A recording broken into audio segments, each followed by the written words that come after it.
Anda sedang mendengarkan UT Radio, Open Education Station for All.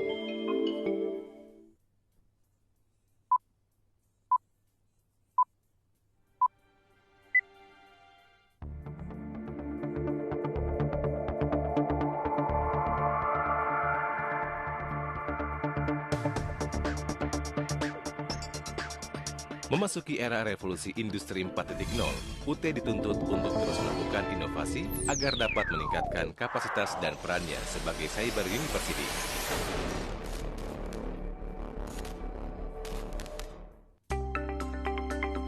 Berbagai upaya yang dilakukan UT untuk meningkatkan angka partisipasi kasar APK perguruan tinggi serta pemanfaatan teknologi informasi dan komunikasi dalam proses pembelajaran merupakan tantangan sekaligus peluang dalam upaya meningkatkan kompetensi SDM bangsa yang berkualitas.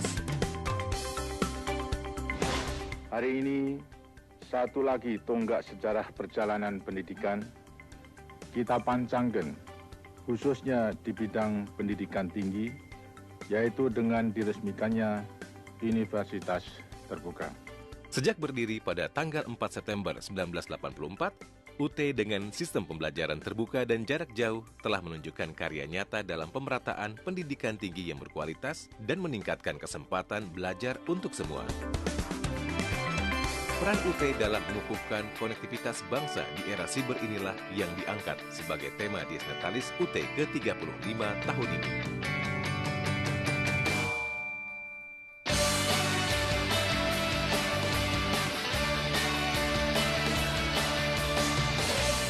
Dalam kiprahnya selama 35 tahun, UT telah menjelma menjadi sebuah PTJJ yang modern. Saat ini, seluruh layanan kegiatan inti layanan mahasiswa dapat dilakukan secara fully online, mulai dari registrasi hingga ujian.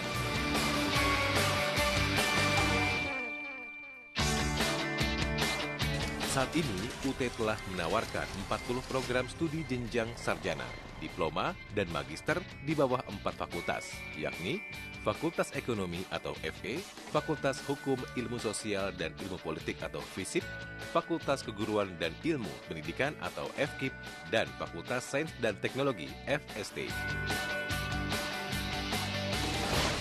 Selain itu, UT juga menyediakan program sertifikat berupa program mata kuliah mandiri atau PMKM, program Massive Open Online Courses atau MOOCs, program pendidikan berkelanjutan, serta program pelatihan instruksional, PJJ, dan kemampuan profesional. Sebagai PTN yang menerapkan sistem belajar jarak jauh, UT berupaya untuk memberikan layanan agar mahasiswa baru mempunyai kesiapan mengikuti proses belajar di UT yang berprinsip pada belajar mandiri. Sejak tahun 2018, selain memberikan orientasi studi mahasiswa baru atau OSMB, UT juga memberikan pendalaman materi kepada mahasiswa baru agar... UT listeners, terima kasih Anda masih bersama kami di UT Radio Open Education Station for All. Nah, seperti yang tadi saya sampaikan ya, bahwa di jam 11 sampai dengan jam 12 ini kita akan ada tutorial online dengan tema yang akan dibahas klasifikasi kemampuan kognitif anak usia dini dan program stimulasinya. Jadi saya sapa juga untuk para mahasiswa ya, khususnya untuk Anda Fakultas Keguruan dan Ilmu Pendidikan jurusan Ilmu Pendidikan Program Studi S1 PG PAUD. Selamat berjumpa kembali di acara tutorial online kali ini. Nah, untuk Anda yang punya pertanyaan, bukan hanya mahasiswa UT saja, tapi para UT listeners juga yang punya pertanyaan seputar materi ini, silakan ya, kami tunggu. Bisa Anda sampaikan melalui WhatsApp kami di 0813-16113800, kemudian Twitter @radio_UT, dan Instagram kami @radio.ut. Baik, untuk tutorial udara kali ini sekali lagi saya sampaikan bahwa akan membahas materi mata kuliah metode pengembangan kognitif dengan topik klasifikasi kemampuan kognitif anak TK dan program stimulasinya. Dan di studio sudah ada Ibu Mukti Amini yang juga Ketua Prodi PG PAUD di Universitas Terbuka ya Bu ya. Iya. Baik, dan biasa disapa dengan Ibu Ning begitu Iya, ya Bu. betul. Baik. Apa kabar Ibu Ning? Baik, alhamdulillah Mbak Eka. Sehat ya? Sehat. Oke, udah siap berarti untuk tutorial online kali Insya ini. Allah siap. Siap. Baik. Nah, kali ini kita akan membahas mengenai klasifikasi kemampuan kognitif anak usia dini dan program stimulasinya, Bu. Boleh silahkan dijelaskan bagaimana klasifikasi kemampuan kognitif pada anak usia dini. Ya, jadi kemampuan kognitif pada anak usia dini, sebelumnya saya mau menyampaikan ya kalau kognitif itu kan salah satu bidang pengembangan yang utama ya, dari salah satu bidang pengembangan yang perlu kita berikan stimulasi sejak dini pada anak usia dini. Tetapi di dalam kognitif sendiri kemudian bisa kita bagi lagi menjadi beberapa bidang pengembangan gitu ya untuk memudahkan stimulasinya. Nah, sekarang yang mau kita bahas klasifikasi bidang pengembangan yang kecil-kecilnya itu di bawah kognitif itu apa saja gitu ya. Jadi kalau mau dibagi secara umum itu ada 7 ya. Ada 7 bidang pengembangan yang bisa kita pilah dari bidang kognitif yang besar. Yang pertama itu auditori ya, yang berhubungan dengan pendengaran. Yang kedua visual ya, berhubungan dengan penglihatan. Lalu taktil ya, berhubungan dengan perabaan ya, lalu kinestetik ya, berhubungan dengan gerak ya, motorik halus maupun motorik kasar. Ini yang jarang diketahui. Nah, kalau yang 3 terakhir itu rata-rata orang sudah mengetahui bahwa itu bagian dari bidang kognitif, yaitu aritmetika ya, hitung-hitungan angka, berhitung, kemudian bentuk-bentuk geometri, lalu sains permulaan. Oh, oke. Jadi ada 7 tadi ya Bu ya? Iya, betul. Baik. Nah, boleh Bu dijelaskan satu persatu tiap bidang pengembangan tersebut? Iya, kita mulai dari auditori ya. Kita tahu bahwa auditori itu kan berhubungan dengan pendengaran gitu ya. Dan pendengaran ini kan modal utama bagi anak untuk tumbuh kembang. Kita mungkin sering melihat ya atau mendengar ada orang yang ada bayi yang awalnya itu mungkin dia tunarungu tapi masih bisa bicara. Tetapi karena dia tidak mendengar ya, kemudian lama-lama dia tidak bisa berbicara juga. Akhirnya dari tunarungu menjadi tunawicara ya, karena salah satu stimulasi yang harusnya lewat auditori kan tertutup gitu ya. Akhirnya tidak ada yang bisa dia tiru dari ucapan-ucapan orang sekitarnya. Akhirnya kemudian tunawicara atau paling enggak delay gitu ya, agak terlambat atau kosakatanya sedikit. Nah, ini memperlihatkan betapa memang indera pendengaran ini menjadi begitu penting bagi pengembangan kognitif anak usia dini gitu ya. Jadi kalau guru PAUD ya memang salah satu syarat utamanya akhirnya, atau menjadi seorang ibu salah satu syarat utamanya harus cerewet. Harus banyak berbicara, kalau enggak nanti anak-anak usia dini tidak terstimulasi dengan baik. Oh, jadi justru dengan cerewet itu atau ngajak mereka ngomong itu bikin stimulasi untuk anak sendiri. Betul, ya Bu ya. Iya, betul. Oke. Baik, nah stimulasi apa saja berarti Bu yang bisa diberikan untuk melatih auditori anak? Ya, karena ini konteksnya kita sedang membicarakan sebagai guru ya, yang memberikan stimulasi terutama sebagai guru, maka kita membayangkan kegiatan-kegiatan apa saja yang bisa kita lakukan di kelas ya, di lembaga PAUD untuk anak-anak ini dalam melatih auditorinya. Banyak ya sebetulnya. Misalnya mendengarkan berbagai perbedaan suara gitu ya. Suara alat-alat dapur tanpa melihat. Misalnya suara piring seperti apa, suara garpu dengan garpu seperti apa, suara kalau plastik digoyang seperti apa, suara alat dapur macam-macam. Terus bisa juga dengan yang sering kita praktekkan di TK itu misalnya bermain kuda bisik ya, kuda berantai, pesan berantai dengan beberapa kalimat atau mungkin masih dari awalnya 2 kata, kemudian 3 kata, itu juga bisa. Itu juga biasanya melatih pendengaran. Biasanya sih anak-anak di awalnya itu semangat, tapi ketika makin panjang makin ke ujung makin nggak jelas ya, tapi itu wajar gitu ya, tidak apa-apa, itu dalam rangka melatih aja. Terus kemudian bisa juga bermain bola tetapi matanya sengaja ditutup gitu ya, kemudian di bola itu diberikan lonceng dan anak-anak diminta melatih pendengarannya dengan mengejar bola itu melalui indera pendengarannya. Iya, kemana arah bola itulah itu dilihat dari kemana bunyi loncengnya.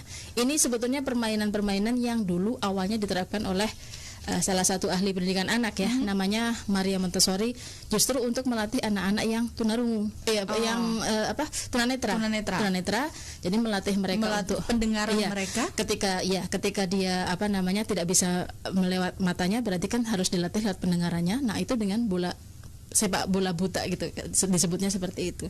Itu salah satunya. Ini menarik ya Bu, berarti memang kalau memperkenalkan sesuatu kepada anak tuh lebih kayak main-main gitu, Ya, betul. gamesnya Semuanya dengan gitu ya Bu ya. bermain, iya. Jadi itu yang bikin mereka lebih tertarik, happy, betul. Baik.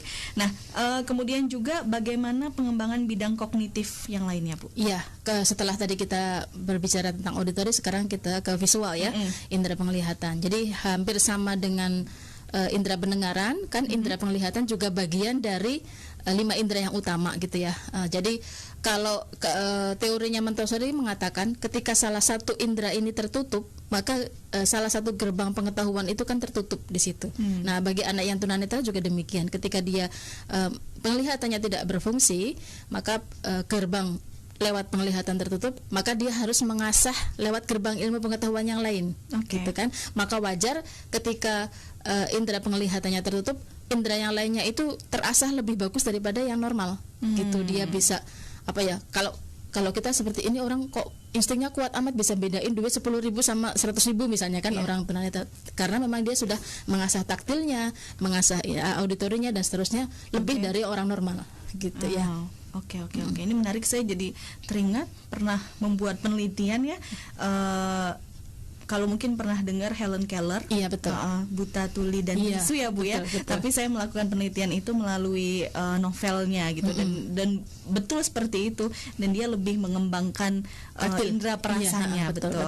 Oke. Nah, kemudian juga Bu Ning, bagaimana cara menstimulasi pengembangan visual ini agar dapat mengembangkan kognitif anak? Ya. Pengembangan visual ini banyak sekali caranya bisa kita lakukan ya. Pertama kali tentu dengan mengenalkan bentuk visual dari benda-benda yang ada di sekitar anak dulu gitu ya.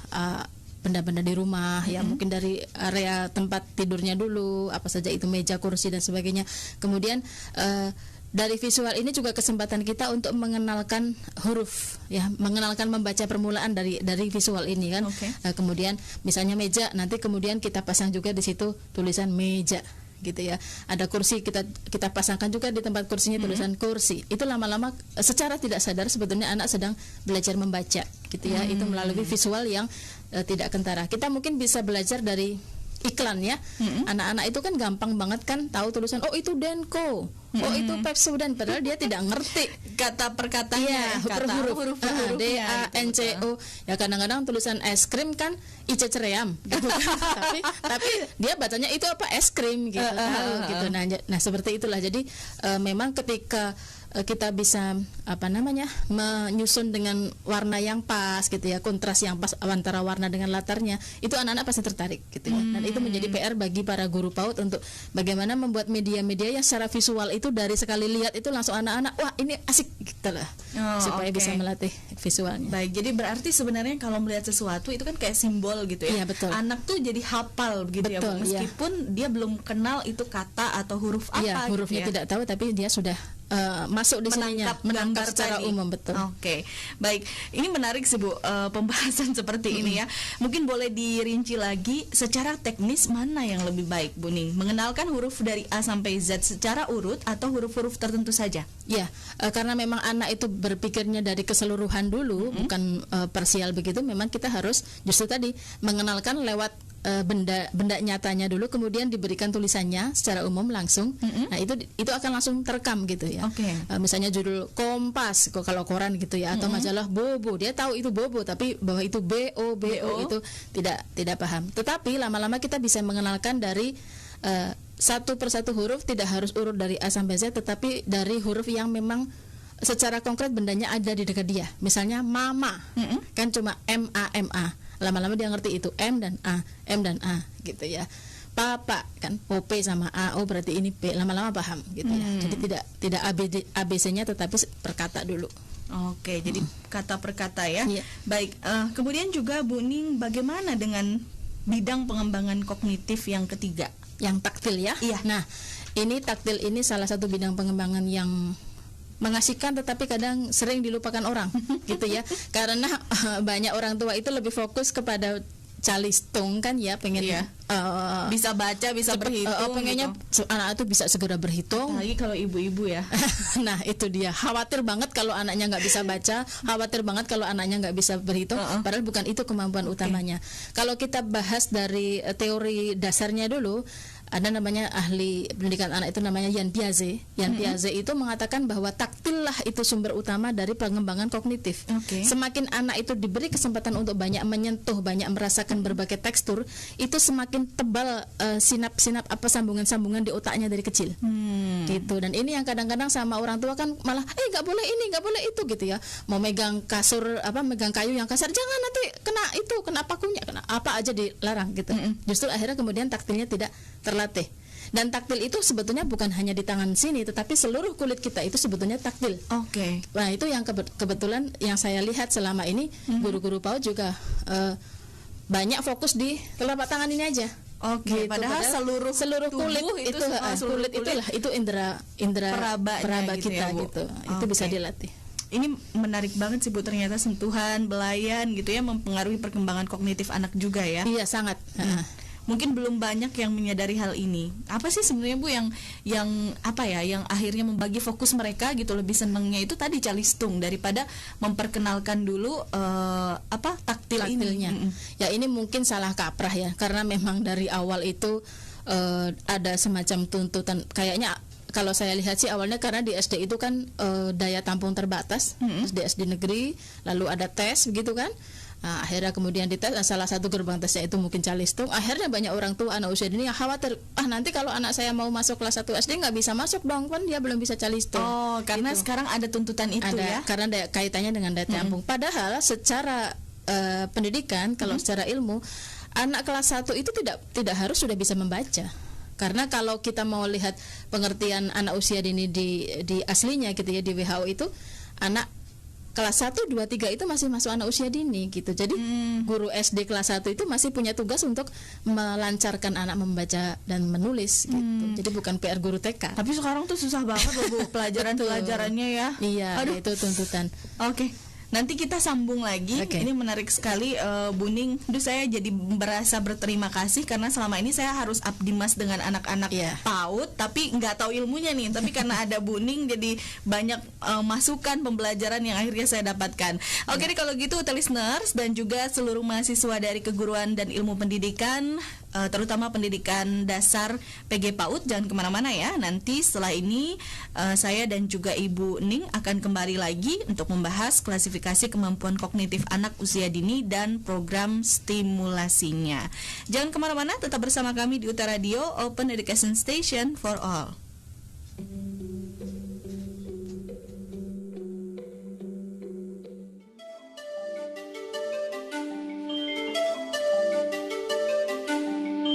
Anda sedang mendengarkan UT Radio, Open Education Station for All.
Untuk menghadapi era revolusi industri generasi keempat, UT terus berinovasi demi memantapkan jati dirinya sebagai cyber university. Berbagai upaya terus dilakukan dengan memanfaatkan kemajuan teknologi komunikasi dan informasi atau TIK dalam menghadapi era disrupsi. Era disrupsi telah menginisiasi lahirnya cara-cara yang lebih inovatif dan disruptif di dunia pendidikan. Hal ini akan mendorong terjadinya digitalisasi sistem pendidikan. Menyikapi hal tersebut, UT telah melakukan berbagai perubahan yang bersifat inovatif, mulai dari kegiatan registrasi, pengembangan bahan ajar, pelaksanaan tutorial hingga ujian akhir semester yang dilaksanakan secara online. Dalam sistem registrasi, UT telah mengembangkan sistem registrasi online atau SRO melalui beragam devices seperti komputer ataupun smartphone. Dalam pengembangan bahan ajar, UT telah mengembangkan bahan ajar digital berbentuk PDF dan EPUB yang dapat diakses melalui Digital Library UT. Sedangkan dalam tutorial, UT sudah lama mengembangkan tutorial online atau Tuton yang dirancang dalam Learning Management System atau LMS secara asinkronus. Seiring dengan perkembangan teknologi web, UT mengembangkan tutorial online sinkronus dengan mengintegrasikan aktivitas TUET. UT Listeners, terima kasih Anda masih bersama kami dan saya masih bersama dengan Ibu Dr. Mukti Amini SPD MPD atau yang akrab disapa dengan Ibu Ning. Masih melanjutkan pembahasan mengenai klasifikasi kemampuan kognitif anak usia dini dan program stimulasinya. Nah, tadi kita sudah sampai ke taktil ya Bu ya, betul. Tapi belum ada rincian detailnya bagaimana cara kita memberikan stimulasi untuk mengembangkan aspek taktil ini pada anak. Iya. Jadi begini Mbak Eka, sebelum ke sana mungkin saya ingin memberikan stressing sedikit tentang pentingnya pelukan dan belayan gitu ya. Jadi riset tentang ini banyak banget gitu ya, bahwa memang bahasa tubuh berupa pelukan, belayan gitu ya, entah itu di bahu, entah itu di kepala gitu, itu sangat akan membangun rasa percaya diri anak gitu ya. Itu kan taktil dari kita, taktil dari orang dewasa sebetulnya ya. Tetapi pengaruh taktil itu kepada sensori motorik anak itu akan sangat tinggi gitu ya. Jadi ada banyak kata-kata yang tidak usah diucapkan tetapi cukup diganti dengan pelukan, itu sudah cukup jauh lebih menenangkan anak daripada banyak memberikan nasihat yang panjang gitu ya. Ternyata itu sangat efektif, apalagi ketika memang anak dalam kondisi down gitu ya, dia butuh untuk dikuatkan, diberikan motivasi, itu dengan kulit ketemu kulit itu jauh lebih efektif. Itu banyak riset yang menyatakan seperti itu, bahkan bukan hanya untuk anak-anak, sesama orang dewasa pun sebetulnya sama kan gitu ya. Pelukan begitu ya Bu ya, sentuhan. Ya, betul. Oke, daripada kata-kata juga gitu ya. Ada saatnya. Ya. Oke. Baik, kemudian untuk bidang pengembangan kognitif yang keempat apa lagi? Kita belum sampai. Yang tadi ya belum lanjut stimulasinya. Silakan. Oke. Jadi stimulasi untuk taktil ini banyak sekali. Kita yang paling sering dimainkan oleh para guru itu biasanya kantong Doraemon ya. Kantong Doraemon, di dalamnya ada berbagai benda gitu ya, misalnya ada kulit nangka, ada kapas, anak-anak masuk tangannya, ini apa, tebak gitu kan, kira-kira ini apa, ini ya, itu kan melatih taktil di tangan gitu. Nah, yang jarang dilakukan oleh para guru kita itu melatih taktil di tempat lain, seperti apa caranya gitu ya. Saya berdasarkan survei ke beberapa TK, ada beberapa yang bisa digunakan, misalnya melatih taktil di kaki. Ya, itu misalnya dengan cara ditutup matanya, anak diminta untuk menginjak berbagai ember yang isinya beda-beda. Gitu. Ada yang isinya kerikil, ada yang isinya pasir, ada yang isinya air es batu gitu ya, dingin gitu. Ada yang air anget-anget kuku gitu ya, dia untuk melatih ininya taktilnya gitu ya. Atau lomba membuat gambar di punggung temannya. Itu juga bagian dari taktil. Tebak gitu, ini apa gitu ya, tebak, ini gambar apa gitu. Atau aku menulis, kalau huruf kan mungkin belum ya, jadi ini gambar apa kira-kira, love gitu ya. Ini bentuk kotak gitu kan, sambil melatih geometri. Itu juga bagian dari taktil gitu. Oke, jadi banyak cara sebenarnya yang bisa dilakukan ya Bu ya. Dan bukannya misalnya mau memperkenalkan kata pasir gitu. Itu bisa dengan cara permainan tadi, dengan taktil ya. Iya, betul. Dari awal dari taktil, kemudian baru hurufnya.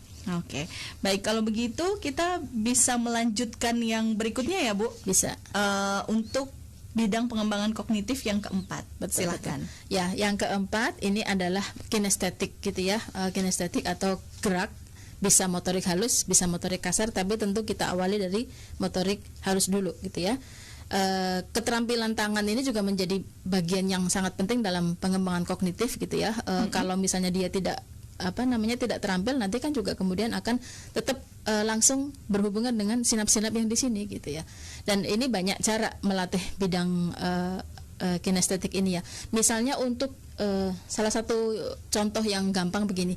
Biasanya orang yang tidak tahu tentang perkembangan anak mengajarkan menulis itu kan langsung menulis aja. Ini Bu dipegangin. Dipegangin pakai pakai pensil, kertas langsung ini loh A itu begini, B itu begini, atau malah dibelikan buku menulis halus itu. Nah, padahal kalau kita tahu tentang tahap-tahap perkembangan anak tentunya tidak begitu. Kinestetiknya dulu yang dilatih. Misalnya untuk bisa menulis itu kan dia butuh koordinasi jari yang bagus. Nah ya itu melatih ini tuh dengan apa? Misalnya dengan meremas dulu. Meremas berbagai macam benda pun ada tahapannya. Pertama mungkin meremas kapas gitu kan gampang. Lalu meremas kertas yang lebih ini gitu ya. Lalu meremas kertas yang lebih keras lagi, misalnya kertas koran dan seterusnya. Sampai meremas kertas bekas kardus sepatu misalnya, kan itu lebih susah. Itu bagian dari kinestetik yang sebetulnya nanti mengarah ke kemampuan menulis yang selama ini kadang lupa ya dilatihkan. Atau misalnya untuk merobek juga seperti itu, tidak asal pokoknya merobek nanti bikin bentuk kotak, bikin bentuk bulatan, bukan hasilnya tetapi proses merobeknya ini yang kadang-kadang dilupakan oleh para guru atau orang tua. Dimulai dari merobek yang paling ringan, misalnya merobek kertas tisu gitu kan, kan lembut gitu masih tisu, lalu kemudian daun kering gitu kan masih mudah gitu ya, lalu daun yang masih hijau, baru kemudian kertas, nanti kertasnya pun meningkat sampai merobek kardus gitu. Itu jadi ada tahapan-tahapannya yang dari situ kita meningkatkan kemampuan motorik anak. Gitu ya. Oke. Ini saya jadi bingung berkata-kata juga Bu. Teringat ajaran orang tua saya, berarti ya itu langsung maksain gitu kan. Harus bisa A, B, C, D dan lain-lain. Ternyata ada tingkatan-tingkatan sebelum akhirnya mengajarkan menulis ya. Berlatih dulu tangannya biar lentur dan lain-lain begitu ya. Oke, ini menarik sekali Bu Ning. Kemudian bagaimana program stimulasi yang tepat untuk pengembangan kinestetik ini? Ya, banyak hal yang bisa kita lakukan ya untuk pengembangan kinestetik ini ya, melatih anak-anak untuk melancarkan. Tadi sudah sebagian kita sebut ya, dengan meremas, merobek, bermain dengan cat ya, finger painting langsung ngecat ya, terus main pasir basah, pasir kering, dia membentuk plastisin, itu yang sifatnya banyak menggunakan gerakan tangan, motorik halus kita, itu semuanya sifatnya kinestetik. Meskipun kinestetik tidak hanya dibatasi tangan ya, kinestetik yang sifatnya kaki misalnya dengan melempar, menangkap bola sambil lari gitu ya, atau membuat beberapa lompat jalan ada dengan beberapa rintangan, itu bagian dari kinestetik juga. Satu hal yang sekarang saya merasa kehilangan, tetapi dulu sebetulnya kalau anak dulu itu sangat lincah, itu permainan tradisional yang sangat melatih kinestetik itu ada dua, permainan congklak dan bekel. Ya. Itu tangan ya berarti kinestetik tangan, tetapi itu membutuhkan keterampilan sangat tinggi, apalagi bola bekel, bisa ngambil satu biji bekel atau kemudian kan meningkat langsung dua sambil begini. Itu kan kalau anak sekarang nggak kebayang dia bisa apa nggak dengan bermain bola bekel. Apalagi nanti bolanya kan kita dulu suka ada tantangan kan, tadinya bolanya gede, makin lama makin kecil gitu kan, makin susah gitu ya. Dan itu sebetulnya permainan seperti itu sangat berguna banget buat pengembangan kognitif anak, tidak hanya sekedar main sepanjang dia istilahnya membunuh waktu aja, yang penting main gitu, bukan gitu.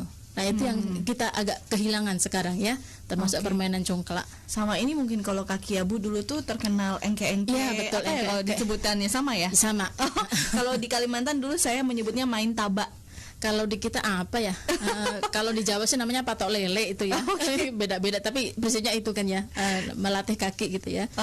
Sudah manda, patah gunung. Nah, itu juga kan melatih kaki ya, kinestetik seperti itu. Jadi sebetulnya kekayaan hasanah budaya kita sendiri itu banyak banget, kearifan budaya lokal kita yang melatih kepada pengembangan kinestetik ini gitu, yang sebetulnya bisa kita manfaatkan, kita modifikasi untuk anak-anak sekarang. Baik. Kalau tadi sudah dijelaskan juga tentang merobek kertas dan permainan lainnya ya Bu ya, itu masih ada tambahan? Ya, bisa juga misalnya dengan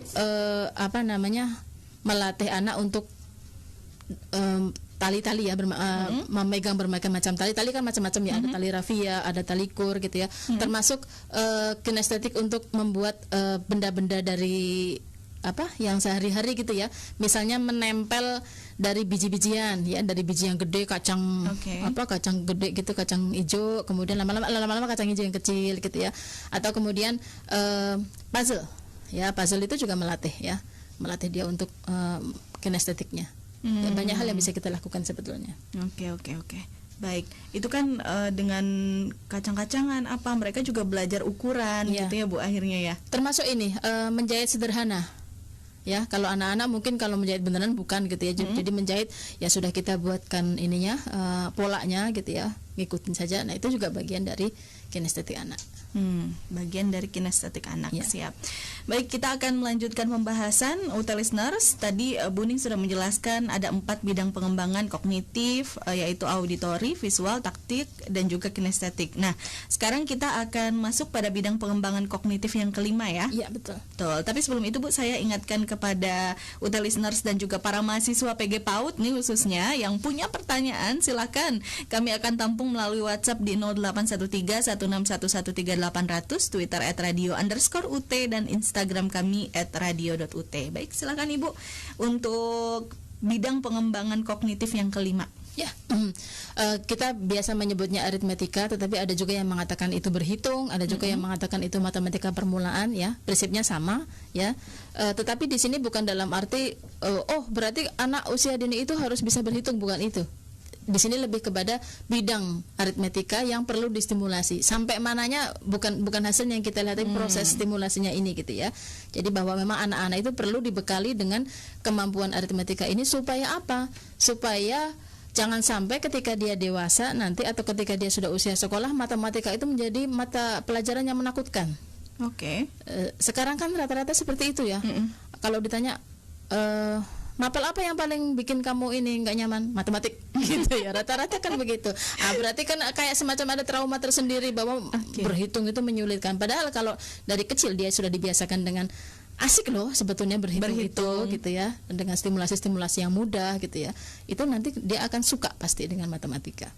Jadi tuh permasalahannya ketika akhirnya dia bersekolah dan agak kurang suka dengan matematika, ini bisa dilihat dulu traumatisnya ya, sejarahnya belajar kalau matematika mau ditres tuh begitu, awalnya bagaimana gitu ketemu angka itu, menakutkan atau menyenangkan gitu ya. Karena semua anak kan tadinya memang nggak tahu aritmatika atau nggak tahu matematika ya Bu ya. Betul. Oke, baik. Nah, berikutnya juga Ibu, bagaimana cara kita akhirnya menstimulasi bidang aritmatika ini? Ya, jadi ini saya mau sekaligus menjelaskan tentang, kan suka ada pertanyaan, jadi boleh nggak sih kita ngajarin calistung untuk anak usia dini gitu ya? Kalau dijawab boleh apa enggak, sebetulnya boleh, tetapi asal tidak skolastik, tidak drilling gitu ya. Artinya ya seperti ini, dengan berbagai stimulasi yang sambil bermain, sambil lalu seolah-olah, tapi kemudian anak-anak itu belajar gitu ya. Kayak tadi kan dia belajar membaca dari meja, kursi dan sebagainya. Berhitung juga begitu, dimulai dari banyak permainan kan, misalnya ada mencocokkan benda, di sini ada 3 benda, di sini pakai angkanya 3 gitu ya. Atau di sini benda langsung, di sini berupa bola, ada bola 3, itu kan sudah bagian dari berhitung ya, mencocokkan benda, menyusun gambar gitu ya, urutannya 1, 2, 3, terus kemudian mengurutkan gitu ya dari 1 sampai 10, tapi bukan mengurutkan dalam arti menulis ya, sekali lagi pakai permainan ya. Dalam pengembangan anak usia dini itu justru kita sebisa mungkin meminimalisir penggunaan kertas dan pensil. Gitu ya, karena itu kayaknya takut traumatik bahwa itu kaitannya dengan belajar gitu ya. Jadi kita hilangkan itu, bagaimanapun lebih bagus selama ada benda nyata, gunakan benda nyata. Gitu ya, ada buah-buahan misalnya, atau dengan apa yang sekarang lagi ngetren, Van Cooking. Nah, Van Cooking itu sebetulnya berhitung banget gitu ya. Coba timbang 2 kilo seberapa gitu ya. Atau ambil itu telurnya 5. Sekarang telurnya 5, gula pasirnya 1/4, itu seberapa juga dia berlatih. Minimal itu semuanya berhitung matematik. Atau termasuk sekarang juga suka dipraktekkan itu belanja. Ya, anak-anak diajak belanja ke mana, mart terdekat, kemudian dia coba ambil 2 gitu ya, ambil 2 sambil kalau kamu habis segini, bawa uangnya boleh cuma 1.000, nanti kembaliannya berapa, itu sudah bagian dari berhitung yang langsung ke benda nyata, ke kehidupan nyata. Gitu. Jadi baiknya menghindari kertas, pulpen, pensil. Kalau ada benda nyata, pakai benda-benda itu. Nyata. Baik. Nah, kemudian kayaknya kita break dulu ya Bu. Boleh, silakan. Keasikan banget ya Bu. Kalau udah ngobrolin dari tadi jadi lupa gitu harus break dan lain-lain, karena memang asik pembahasannya dan ini jadi ilmu yang baru juga untuk saya. Pertanyaan juga sudah ada ini Bu dari pendengar, nanti kita bahas di sesi berikutnya ya. Baik, jangan kemana-mana listeners, tetap bersama kami di UT Radio, Open Education Station for All.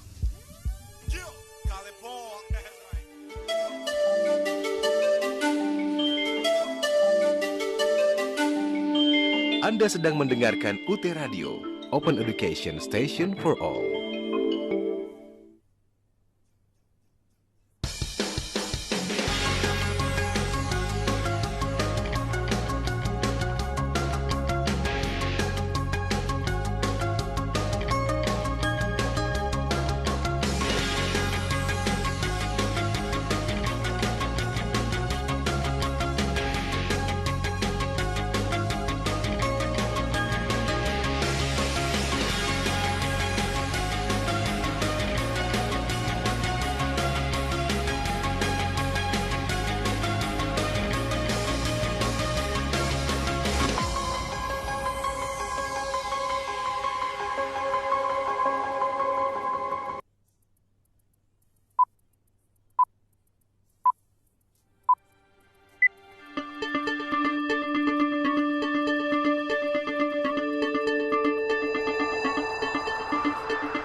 Untuk menghadapi era revolusi industri generasi keempat, UT terus berinovasi demi memantapkan jati dirinya sebagai cyber university.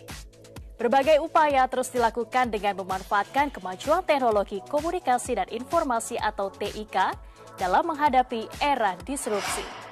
Era disrupsi telah menginisiasi lahirnya cara-cara yang lebih inovatif dan disruptif di dunia pendidikan. Hal ini akan mendorong terjadinya digitalisasi sistem pendidikan. Menyikapi hal tersebut, UT telah melakukan berbagai perubahan yang bersifat inovatif, mulai dari kegiatan registrasi, pengembangan bahan ajar, pelaksanaan tutorial, hingga ujian akhir semester yang dilaksanakan secara online. Dalam sistem registrasi, UT telah mengembangkan sistem registrasi online atau SRO melalui beragam devices seperti komputer ataupun smartphone. Dalam pengembangan bahan ajar, UT telah mengembangkan bahan ajar digital berbentuk PDF dan EPUB yang dapat diakses melalui Digital Library UT. Sedangkan dalam tutorial, UT sudah lama mengembangkan tutorial online atau Tuton yang dirancang dalam Learning Management System atau LMS secara asinkronus. Seiring dengan perkembangan teknologi web, UT mengembangkan tutorial online synchronous dengan mengintegrasikan aktivitas web, e-lecturing, dan video conference atau VCon pada aktivitas tutorial online. Untuk pelaksanaan ujian akhir semester, sudah lama UT menyelenggarakan sistem ujian online. Pelaksanaan ujian online sampai dengan tahun 2017 hanya diselenggarakan di kantor UPBJJ UT dengan memanfaatkan jaringan internet dan komputer yang terstandar.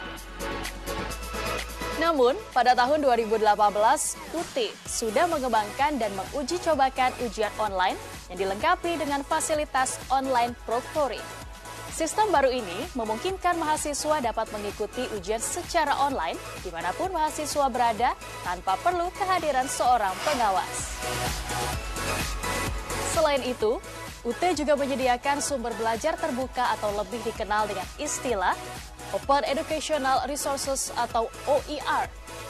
Oleh UT, istilah OER tersebut diberi nama Suaka UT yang merupakan singkatan dari Sumber Pembelajaran Terbuka Universitas Terbuka. Suaka UT ini dapat diakses bukan hanya untuk mahasiswa, tapi juga masyarakat umum secara gratis. Cakupan materi yang ada dalam Suaka UT antara lain UT TV yang berbasis YouTube.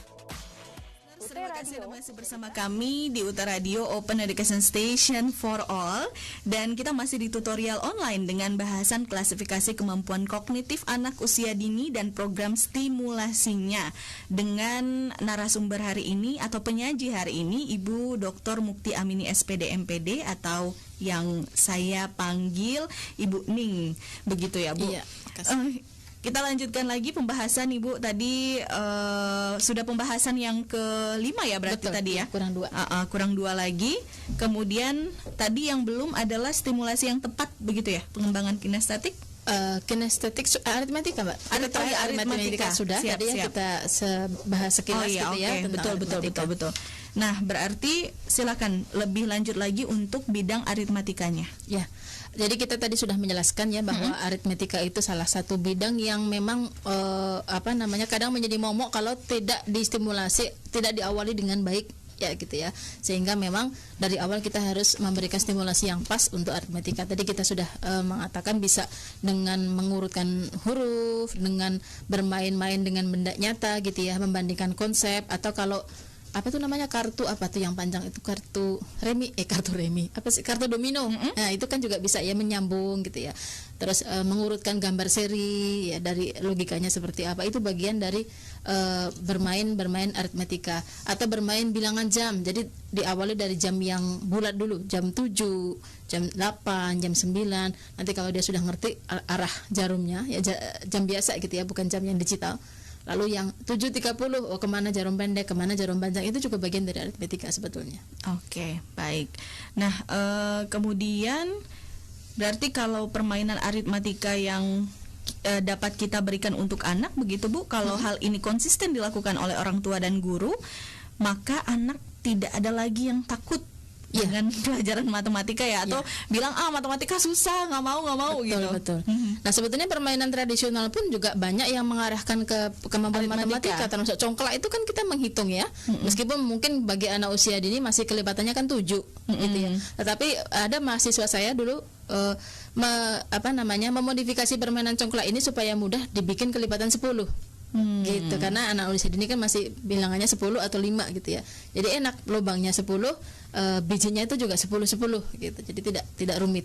Nah, ini juga bisa dimodifikasi seperti itu. Oke, baik. Selanjutnya berarti setelah aritmetika ada bidang pengembangan kognitif yang ke-6. Iya, betul.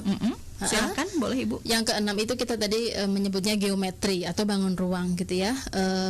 Geometri di sini jangan dibayangkan geometri panjang kali lebar berapa gitu ya, luasnya berapa, itu kan anak matematika SD banget, tapi lebih pada pengenalan bentuk-bentuk geometri. Jadi mengukur tadi, menimbang ya, ini ada apel 5, ini kira-kira beratnya berapa, itu sebetulnya masih bagian dari geometri. Mengukur luas dengan misalnya awalnya dengan jengkal. Kita mungkin jangan-jangan takut pada lupa jengkal itu yang mana. Jengkal itu kan ini ya, jengkal. Atau dengan depa, yang mana depa? Depa ini ya. Kalau ini apa ini namanya? Ini namanya hasta. Dari ujung jari sampai dengan siku ini namanya hasta. Nggak lulus TK kayaknya saya. Jadi memang jangan sampai salah hal ini ya. Ada hasta, ada depa, ada jengkal, ada langkah. Makanya kan kalau di bahasa berapa langkah? Fit, gitu. Ya sekian fit itu langkah. Tapi kalau langkahnya anak kecil tentu separuhnya langkahnya lagi gitu. Tapi nggak apa-apa, paling nggak dia ngerti di sekian langkah. Nah baru kemudian diadopsi ke yang sebenarnya. Tapi tidak langsung sekian senti, enggak, paling penggaris yang 50 senti, nah itu dipakai berapa kali gitu ya. Jadi tinggal nanti mengalihkan 50 kali sekian, atau yang langsung 1 meter, penggaris 1 meter, berapa kali bisa dipakai gitu. Ya itu bisa seperti itu caranya gitu ya. Itu untuk mengukur panjang, itu juga bagian dari geometri sebetulnya. Jadi bukan hanya geometri, itu bukan yang langsung segi 3, segi 4 bangun ruang, tidak. Ya, jadi sebetulnya luas. Oke, jadi bisa pemanasannya dengan itu tadi ya Bu, bisa jengkal, hasta, depa gitu ya. Belajar itu langkah. Oke, baik. Kemudian program stimulasi yang dapat kita lakukan apa saja berarti untuk bidang geometri ini Bu? Ya, banyak yang bisa kita lakukan untuk geometri ini ya. Tadi melatih berbagai pengukuran, ya, membandingkan segitiga ini lebih besar dengan segitiga yang itu atau tidak gitu ya. Terus membandingkan berbagai macam benda, diberikan ini ada mengklasifikasi misalnya, coba kalau meja itu masuk kotak atau masuk lingkaran gitu ya. Coba kalau misalnya benda ini, piring ini namanya apa, lingkaran, segitiga atau segi 4. Jadi sebetulnya dari benda konkret sehari-hari anak-anak diminta mengklasifikasikan gitu ya. Kalau tidak ada benda konkret mungkin bisa juga mainan. Ya mainan kan suka ada mainan-mainan plastik itu. Nah itu diminta, sudah ada keranjang khusus, ini keranjang lingkaran, ini keranjang segi 4, ini keranjang segitiga. Ya silahkan ditaruh benda-benda yang dikenal, atau benda-benda anak sendiri, misalnya kotak pensil, buku itu masuk mana. Nanti kalau dia punya misalnya mainan apa yang bulat, berarti masuk di bulat. Itu kategori sekaligus melatih mengenal bentuk-bentuk geometri. Oke, berarti kayak ini jam bentuknya apa gitu. Betul, ya. Iya. Oke, baik. Nah, kemudian untuk bidang kognitif yang terakhir berarti, atau ada tambahan dulu untuk geometri, Ibu? Ya, untuk geometri memang tahapannya ya sebetulnya tidak terlalu sulit ya. Biasanya dilakukan dengan bermacam-macam bentuk itu. Tapi dalam pelaksanaannya sebetulnya medianya sangat banyak. Bisa dengan benda langsung tadi, bisa juga dengan membuat menghias pola melalui ini pasir gitu ya. Diisi pasir, ada kotak, diisi pasir, itu juga bagian dari geometri. Atau misalnya menyusun dari sebetulnya ini permainan Montessori aslinya. Jadi dari ada pasak-pasak begini. Kalau guru TK mungkin paham ya, ada pasak, nanti di sini ada lingkaran yang langsung masuk lubangnya gitu ya. Dari besar ke kecil gitu ya. Plung-plung gitu ya, kayak koin. Atau di sini kemudian ada yang segitiga, nanti di urut yang segitiga gitu. Dari besar ke kecil, nanti ada yang segi empat. Itu juga bagian dari geometri. Kadang-kadang bisa juga meronce dari pola geometri. Jadi dia hafal nggak kalau urutannya itu segitiga, segi empat lingkaran, segitiga, segi empat lingkaran gitu bentuknya, untuk kemudian dironce menjadi satu kalung misalnya. Itu juga bagian dari geometri. Oke, baik. Itu tadi penjelasan untuk geometri. Lalu selanjutnya untuk pengembangan kognitif yang terakhir, Bu? Ya. Yang terakhir kita mengatakannya sains permulaannya. Kesannya kok sains banget gitu ya. Tapi sebetulnya kan permulaan. Kalau permulaan kan sebetulnya ya sama.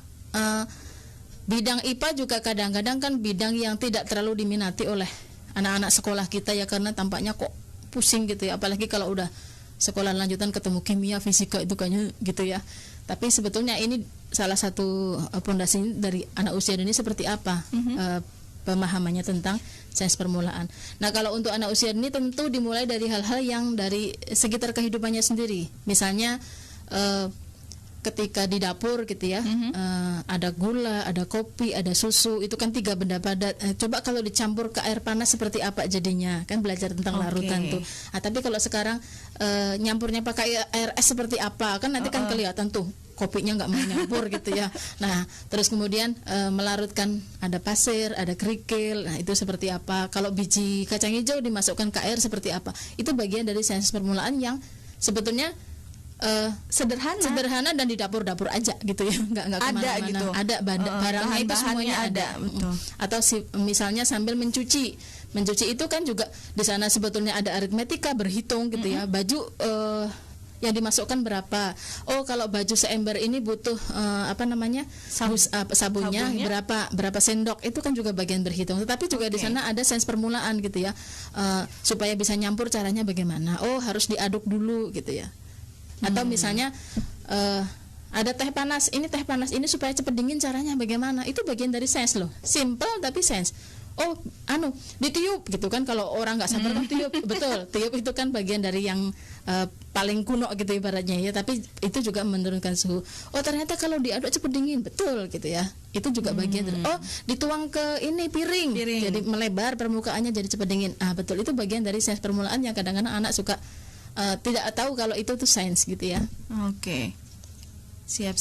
Tapi biasanya juga memang orang tuanya sendiri tidak memperkenalkan ini ya, Bu ya? Ya, sebetulnya melakukan, tetapi tidak ada dialog di sana. Yang kurang itu dialognya, sehingga anak-anak itu tidak paham bahwa ini sebetulnya proses sains. Paling kayak gini, mama panas gitu, ya udah dituang gitu. Ya, tidak coba kenapa kok sekarang jadi lebih cepat dingin? Tidak ada pembicaraan seperti itu. Jadi komunikasinya yang hilang. Oke, baik.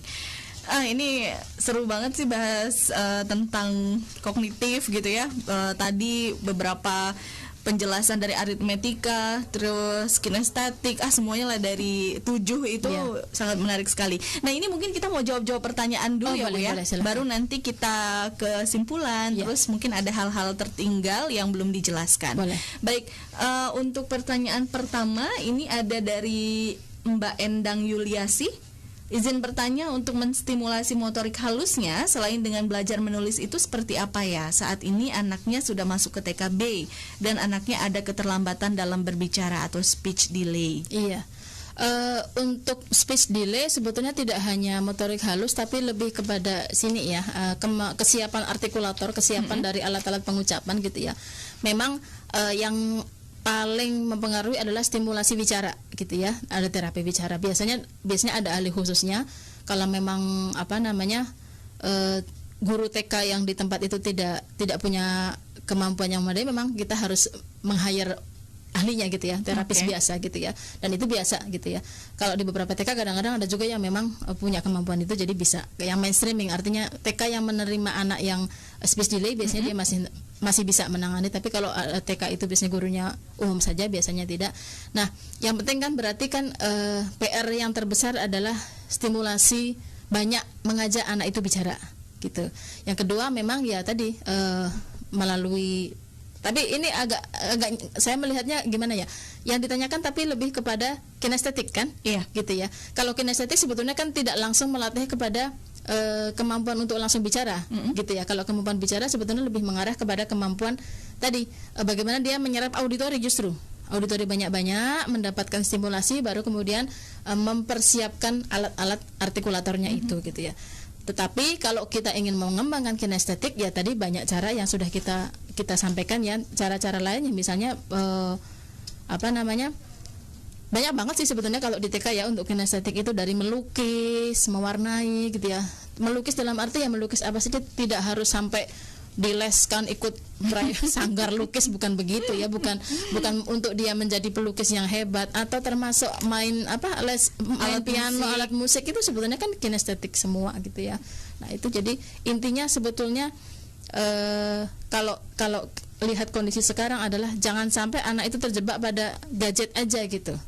Ya, pokoknya kita lebih senang anak itu main, ngapain kayak pulang-pulang nggak kelihatan itu mana mukanya, sampai udah kena tanah, kena debu, lebih bagus daripada dia anteng di rumah tapi sibuk dengan gadget. Jadi tidak ini. Baik, pertanyaan berikutnya ini dari Instagram @zaminatus bertanya, kalau anak usia dini meracau atau ngomong sendiri bagaimana? Apakah berdampak negatif? Ya. Meracau dalam arti ngomong sendiri itu ada kriterianya. Kalau memang dia, jadi begini, anak itu memang ada tahapan di mana dia ada namanya self talk. Memang ada tahapan itu. Jadi memang dia itu berbicara dengan dirinya sendiri, dan biasanya dia dikatakan ada namanya teman hayal. Jadi seolah-olah tuh kayak ngomong sama siapa jangan kesambet gitu ya. Sebetulnya memang ada masa itu. Sekitar usia 3-4 tahun, dan itu tidak apa-apa. Kadang-kadang dia suka jadi kayak bohong gitu.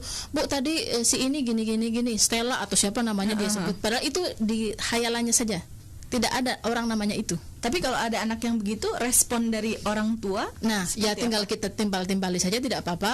Yang penting kita paham bahwa ini memang teman hayalnya namanya itu. Kadang-kadang ganti juga sih namanya. Yang penting nanti ini hilang sendiri sebetulnya. Jadi ketika dia udah usia 5 tahun nanti hilang sendiri. Yang berbahaya adalah meracau terus, dibiarkan terus seperti itu kondisinya, tidak ada teman. Jadi ketika meracau atau kemudian dia banyak self talk gitu sendiri, sering diajak bicara juga gitu, supaya tidak terlalu lama. Jadi sebenarnya nggak masalah, tapi kalau terlalu lama kan nanti kemudian dia ya kayak terlalu masuk lah, nanti takutnya lama-lama jadi lebih ke autis gitu ya. Jadi atau jadi anteng sendiri, iya, gitu ya, Bu? Sibuk sendiri gitu. Jadi memang lebih bagus biarkan saja, ada masa-masanya dia seperti itu, ada masanya juga nanti dia bergabung dengan yang lain. Jadi kita tinggal mengajak bicara, tetapi tidak membahas isi racuannya gitu ya. Jadi maksudnya jangan terus kamu ngapain tadi, ngomong apa gitu.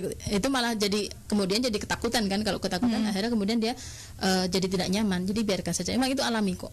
Ada jadi ditanggapinya gitu aja atau gimana, Bu? Iya, biasa ditanggapi, diajak namanya itu, ketemu di mana gitu. Nanti panjang ceritanya biasanya anaknya gitu ya.